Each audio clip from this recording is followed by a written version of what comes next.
Então, boa noite a todos. Hoje a gente está encerrando, a segunda temporada da série Intercâmbios, falando hoje sobre a alma e o espírito forjando o arquétipo humano. Essa é uma série da Fundação Logosófica que tem o objetivo de divulgar para o público em geral alguns conhecimentos, alguns elementos da ciência logosófica. A primeira temporada foi sobre os mundos mentais e hoje essa segunda temporada se encerra com alma e arquétipo humano, que foi falando sobre os potenciais humanos. E para quem quiser, todos esses episódios estão disponíveis no YouTube, você pode acessar o canal da Logosofia no YouTube e ter acesso a todos esses episódios passados. Hoje, como eu falei, a gente vai falar sobre a alma e o espírito forjando o arquétipo humano. Vocês já pararam para pensar o que é a alma e o que é o espírito? E se elas têm alguma função, que função teria dentro da nossa vida, Mas antes de iniciar, eu vou me apresentar, meu nome é Alan, eu falo aqui de Belo Horizonte, mas eu sou carioca, criado aí em Salvador, no Espírito Santo. Também sou músico, professor de música e professor de arte da Rede Federal de Ensino. E eu sou um investigador da ciência logosófica há mais de 15 anos, E tem sido algo muito interessante na minha vida, porque me ajudou a justamente encaminhar as respostas para esses grandes temas, e dentre eles também, sobre a alma e sobre o espírito. Polly, você poderia se apresentar aí para a gente? Oi, Alan, boa noite ao pessoal que está aí nos assistindo, Bem, eu também estou muito feliz de estar aqui hoje, falando sobre esse tema, que é muito instigante e, ao mesmo tempo, ele tem se feito mais presente na minha vida. Eu sou engenheira civil, trabalho com saneamento básico e sou investigadora da ciência logosófica há alguns anos. E isso tem me permitido aprender várias coisas e realizar mudanças importantes na minha vida, na forma de pensar, na forma de atuar. E como o Alan trouxe, nós vamos falar hoje sobre a alma, o espírito, vamos tentar trazer um pouquinho do conceito que nós estamos aprendendo com a logosofia. O que é a alma, o que é o espírito, se eles são a mesma coisa, são diferentes. Por que os dois são importantes, para formar o arquétipo humano? O que seria esse arquétipo humano? Por que é importante formar esse arquétipo? E o que a gente precisa para alcançar? Antes de iniciar o nosso intercâmbio, eu gosto de propor uma dinâmica que eu chamo ela de ouvir com os ouvidos do entendimento. Mas como assim, ouvir com os ouvidos do entendimento? Já não basta ouvir com os ouvidos, Só isso já não é o bastante? Muitas vezes a gente ouve com os ouvidos dos pensamentos que a gente tem na mente. Então isso atrapalha um pouco o nosso entendimento. Então, para ouvir com os ouvidos do entendimento, é necessário deixar alguns preconceitos de lado, algumas ideias preconcebidas. Então, muitas vezes, quando a gente fala de um tema muito polêmico, vamos dizer assim, ou muito discutido, a gente já traz algumas concepções, alguns conceitos, E é difícil a gente deixar a mente aberta a novas concepções. Então, esse é o convite que eu faço a todos que nos ouvem e nos veem, para que a gente possa ouvir com os ouvidos do entendimento, que significa ouvir sem esses preconceitos. E aí depois cada um pode tirar as suas próprias conclusões. Hoje a gente vai falar sobre esses dois temas, na verdade 3 temas, o arquétipo, a alma e o espírito, que são temas muito grandes, e a gente vai falar a partir da nossa experiência, da minha experiência e da experiência da Poliana. Então é natural que surjam mais perguntas do que respostas, mas a gente também vai encaminhar algumas dessas respostas, Mas isso faz parte da natureza do tema. Esse tema, ele tem sido uma temática assim, bem presente em campos filosóficos, até em campos científicos também, em campos religiosos, O que é a alma, o que é o espírito, se são a mesma coisa. Isso vai variando, né, dependendo da corrente teórica ali que você segue e tal. Para alguns são abstrações, para outros são conceitos teóricos, alguns até falam que são abordagens mais místicas, mais fenomênicas, né? E a gente hoje vai falar um pouco dessa abordagem da logosofia. Alan, e para te falar a verdade, eu não me preocupava muito com esses assuntos, alma, espírito. Na época, eu focava muito na minha profissão, dedicava muito aos estudos, à parte profissional. Então, esses temas eu deixava de lado. Até que uma pessoa me fez uma pergunta. Ela me fez a seguinte pergunta: Polly, o que é que te deixa feliz? É fácil essa pergunta? Você acha fácil ela responder essa pergunta? Bem, na época, eu não soube responder essa pergunta com segurança, com confiança de que era aquilo que me trazia felicidade. E aquilo me incomodou muito. Como assim, né?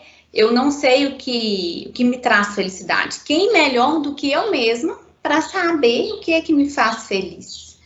E se eu não sei o que é que me faz feliz, como que eu vou encaminhar a minha vida? Afinal, né, todos nós buscamos a felicidade. E foi interessante que esse incômodo me fez, então, buscar conhecimentos de outra natureza, que não, bem diferente daqueles que eu estava acostumado lá na engenharia. E tem me trazido algumas respostas. Bom, então, alma e espírito, eu tenho compreendido que a alma e o espírito são duas coisas diferentes. Nós, seres humanos, né, nós temos duas naturezas, a natureza física e a natureza espiritual. A minha parte física, ela é formada pelo esse corpo biológico, que nós temos muitos conhecimentos, né? E também pela alma, que é quem move a minha mente e a minha sensibilidade. Está ali de acordo com a minha conduta, né? Mas para atender aos assuntos relacionados ao meu corpo físico. Não, os assuntos relacionados à profissão, as tarefas, né, do nosso cotidiano. E como a alma faz parte da natureza física, ela desaparece com a morte do corpo físico. Então, ela é mortal. Diferente do meu espírito, que é de natureza divina, e ele é imortal. O meu espírito é essa minha essência, né? E ele busca, então, conhecimentos de outra natureza, diferente desses conhecimentos que nós estamos acostumados. Ele também usa a minha mente, a minha sensibilidade, mas para buscar esses conhecimentos, né? O conhecimento de mim mesma, o conhecimento de Deus, das leis universais, do Criador, outro tipo de conhecimento. E ele quer fazer o bem, né? Tem essa essência de fazer bem. Bom, acontece, Alan, que mesmo sem saber essa diferença de alma e espírito, os dois estão atuando em nosso dia a dia de forma inconsciente. E o convite que a logosofia nos faz é que sejamos mais conscientes das atuações, né? Para a gente tomar o controle das nossas vidas.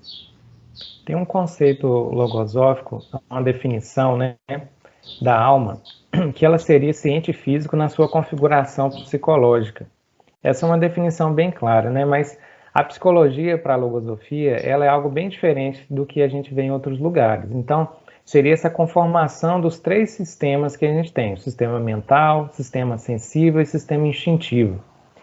E essa configuração, essa separação, ela está muito presente no livro Logosofia, Ciência e Método. Então, quem quiser mais informações, é só buscar lá no nosso site esse livro, né? Que é gratuito. E o espírito, ele seria essa unidade cósmica de natureza eterna. Então, a alma e o espírito, elas vão se identificando, né, a partir de um processo da evolução da própria consciência. E essas são concepções originais da logosofia, né, nesses termos que eu falei: alma, espírito e consciência. O espírito, tanto o espírito como a alma, eles realizam um processo de evolução. E é como se fosse uma espécie de casamento, onde a alma ela quer viver e o espírito quer existir. Então eu recordo muito assim, quando eu era adolescente, que eu me fazia várias perguntas, que eu acho que todo mundo já deve ter feito essas perguntas pelo menos uma vez, né? Que assim, quem sou eu, de onde que eu vim, para onde que eu vou, qual que é a origem da vida, qual que é o objetivo dessa vida. E hoje eu vejo que esse tipo de pergunta um pouco mais transcendente, mais profunda, elas já são de natureza superior, né? Porque já representavam ali o meu próprio espírito me incentivando a buscar esses temas de natureza mais transcendente. No mundo comum, assim, comumente a gente tem uma vida que parece que é bem definida, né? A gente cresce, né, bebê, depois cresce, tal, vai para a escola, depois vai para a faculdade, aí depois começa a trabalhar, às vezes casa, aí eventualmente tem filhos, depois tem netos, parece que é um ciclo bem definido, né? Às vezes a pessoa não viveu todas as etapas, né, e não nessa ordem, né, mas parece que é algo que se repete. E eu ficava me perguntando, qual que é o sentido de tudo isso? Será que esse é o sentido da vida? Eu não estou dizendo que essas coisas não sejam importantes, né? Mas qual que é o objetivo maior disso tudo? Eu ficava me perguntando muito, será que o que eu estou fazendo da vida é o que dela deve ser feito? Qual que é esse objetivo? Eu percebia que existia um vazio dentro de mim, que nada do que eu estudava ou fazia podia me preencher por completo. Eu percebi que eu tinha diversas vidas, né? Uma vida familiar, uma vida no trabalho, com os amigos, uma vida no lazer, uma vida de estudo, uma vida profissional. E cada uma dessas vidas ocupava e ocupa, né, uma parte importante de mim, uma parte do meu tempo, da minha vida mesmo. Mas faltava cultivar uma vida que era uma vida muito importante também, que eu não estava cultivando, que era a vida comigo mesmo, que é essa chamada vida espiritual, né? Que não é a vida religiosa, né? Espiritualidade e religiosidade não são as mesmas coisas.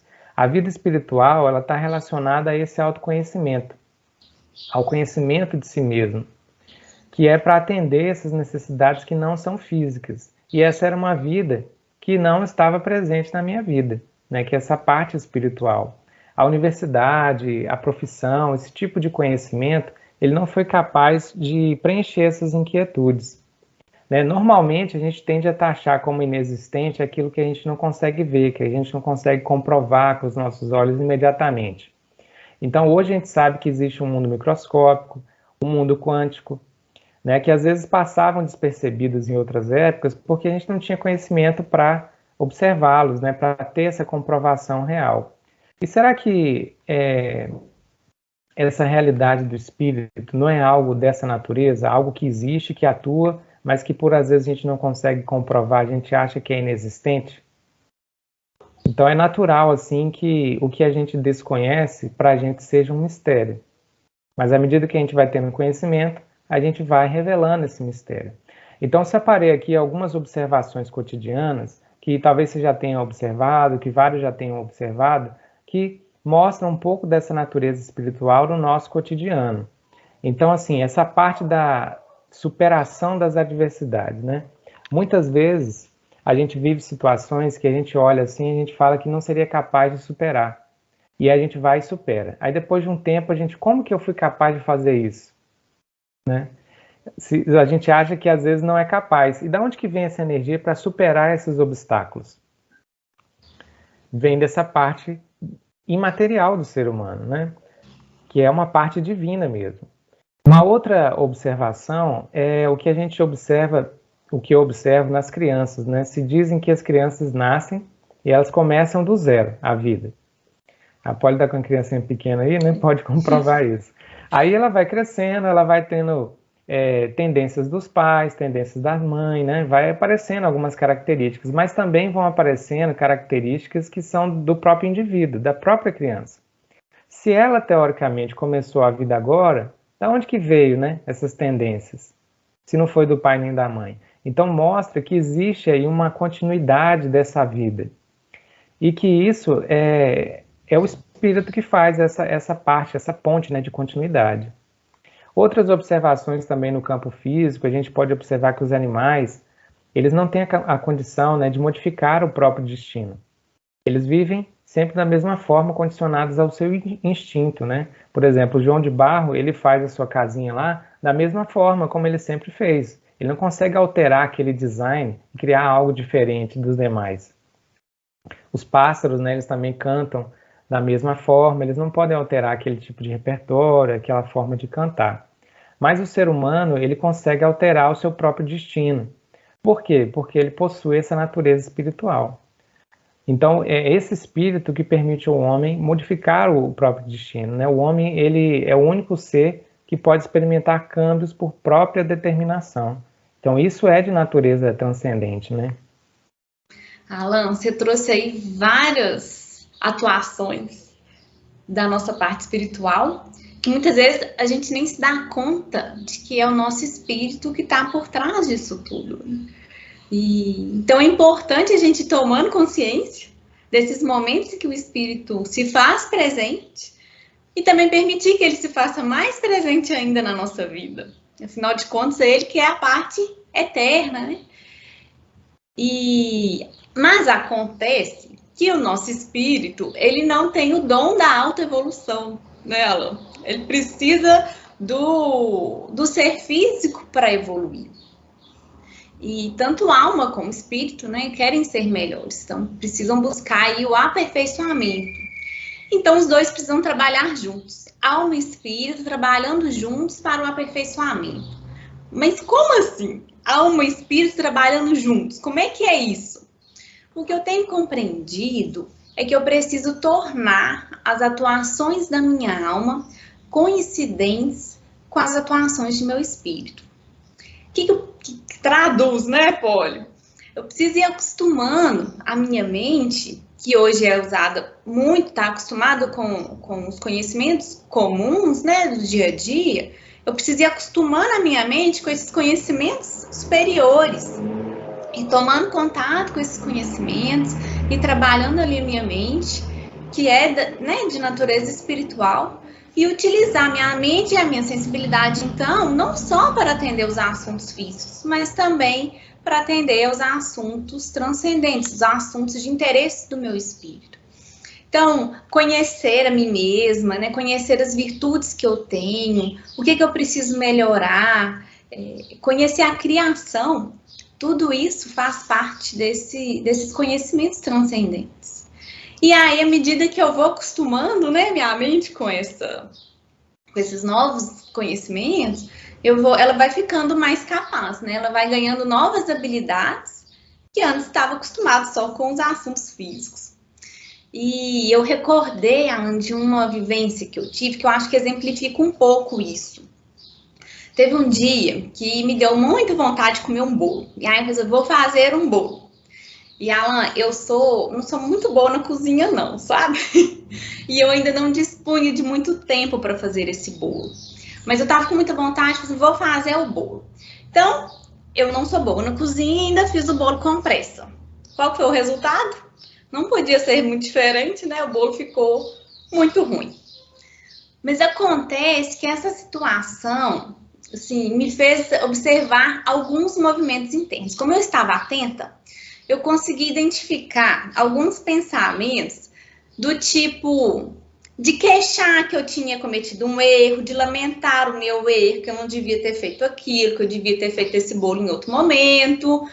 E eles começaram a querer ali manifestar dentro da minha mente. E eu observando aquilo ali, que eles já estão acostumados a atuar, sabe, Alma?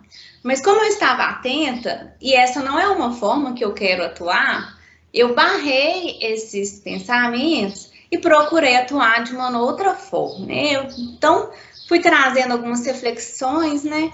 Poliane, você errou, você cometeu um erro, e o importante é aprender com esse erro. Da próxima vez, você vai dimensionar melhor o tempo, você vai seguir a receita direitinho, fazer com mais tranquilidade. Mas isso é só um bolo, isso não pode tirar a sua energia, tirar a felicidade do seu dia, né? Que é tão maior, tão mais importante. E aí eu segui com o resto do meu dia de uma forma muito feliz.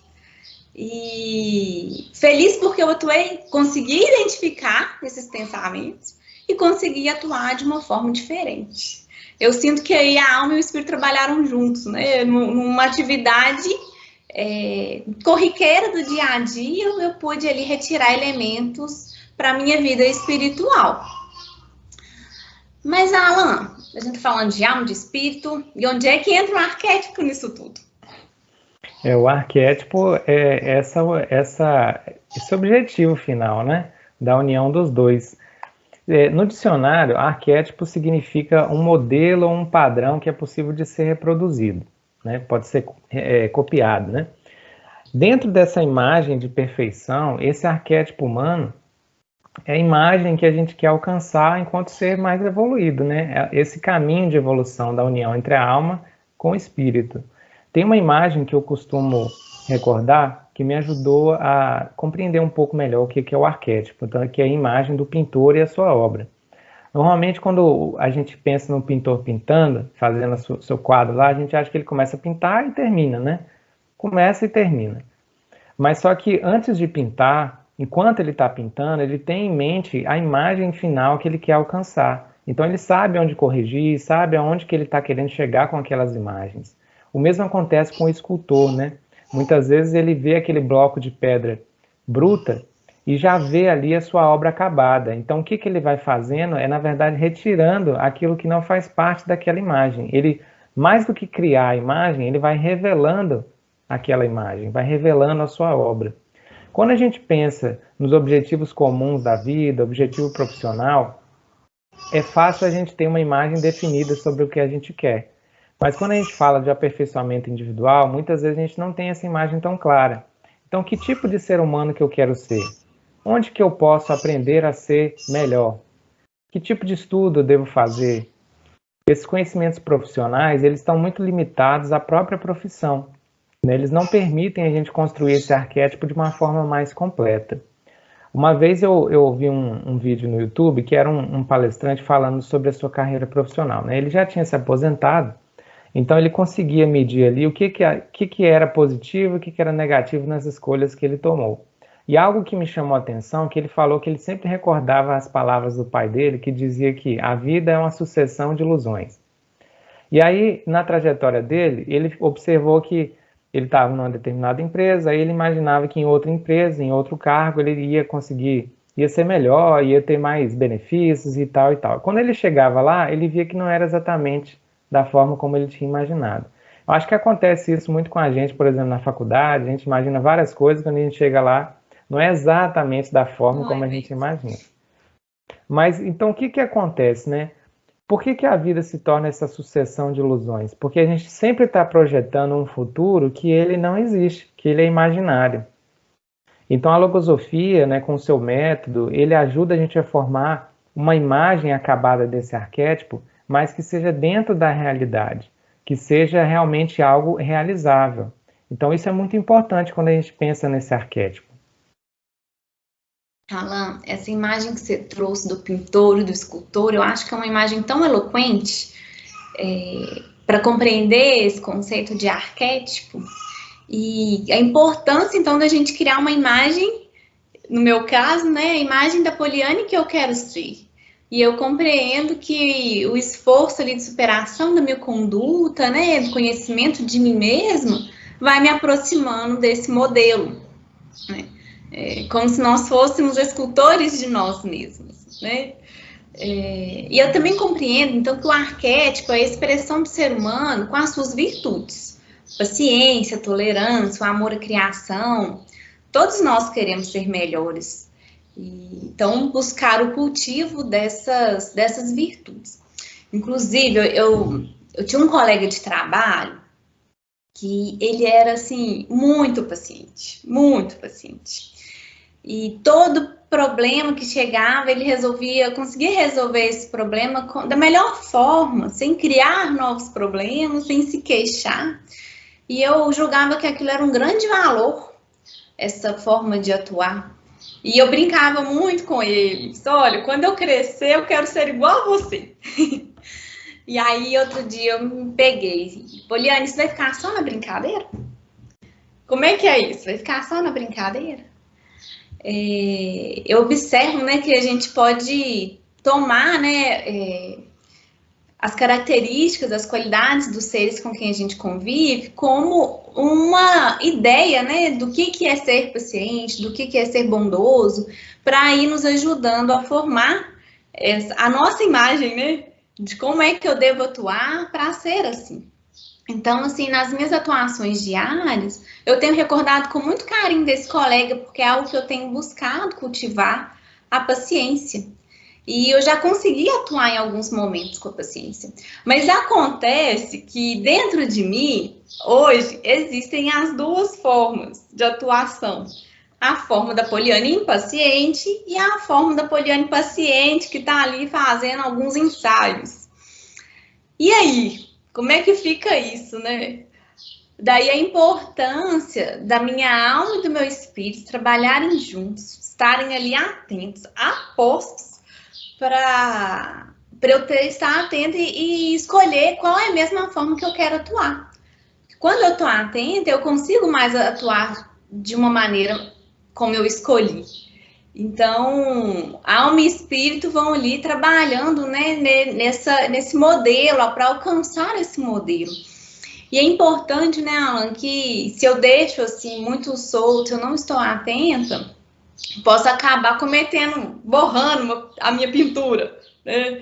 Dá para consertar. A gente não atua só de forma paciente, eu ainda atuo com a impaciência, ainda atuo em alguns momentos, mas é importante a gente estar atento para sempre buscando qual que é a mesma forma que eu quero atuar e ir aproximando, né, desse modelo, desse arquétipo que eu quero construir para mim.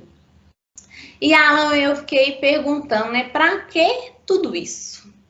Para que realidade trabalho, né, esse esforço de ficar atenta à minha conduta, buscar esses novos conhecimentos, conhecimento de Deus, conhecimento de mim mesmo, das minhas virtudes, como é que funciona, né, minha mente, minha sensibilidade, para que tudo isso? E o que eu tenho sentido, Alan, que eu tenho observado, e que cada vez, né, que eu consigo atuar de uma forma diferente, de uma forma melhor, eu fico muito feliz. Alan, hoje você pode me perguntar o que é que me deixa feliz, que eu vou saber responder com muita segurança, muita confiança. A felicidade é um convite, né, que a logosofia faz a todo ser humano, né? Estar mais em paz, estar mais feliz e consciente das próprias atuações. A logosofia há mais de 90 anos, ela faz um convite a todos a rever os próprios conceitos, a rever a própria vida. Esse é um convite permanente da logosofia. Tem uma frase do autor da logosofia que eu acho que a gente já vai caminhando para o final, né, mas que pode encerrar bem essa atividade, que ela diz o seguinte, abre aspas, né? Os tesouros ocultos nas entranhas da terra não são, por estarem ocultos, inexistentes. Tão logo são descobertos, adquirem vida e podem enriquecer um homem, um povo e até toda a humanidade. E fecha aspas, né? Então a gente fez esse convite a essa revisão de conceitos hoje, sobre a alma, sobre o espírito, sobre o arquétipo. Eu espero que a gente tenha trazido mais inquietudes do que realmente respostas, né? Para estimular todos a buscar, né, na logosofia, no site, no YouTube, né? Mais conhecimentos a esse respeito. Então, se quem está ouvindo a gente se identificou com o que a gente falou, se fez sentido o que a gente falou, se despertou alguma inquietude, né? Fiquem à vontade para buscar mais conhecimentos, né, no nosso site e redes sociais. Você gostaria de deixar um recado final, Polly? E fazer o convite para o pessoal também criando o próprio arquétipo, né, Alan? E buscando aí formar o arquétipo e colocar alma e espírito para trabalharem juntos. Uhum. Então agradeço a audiência de todos e até a próxima. Obrigada. Tchau.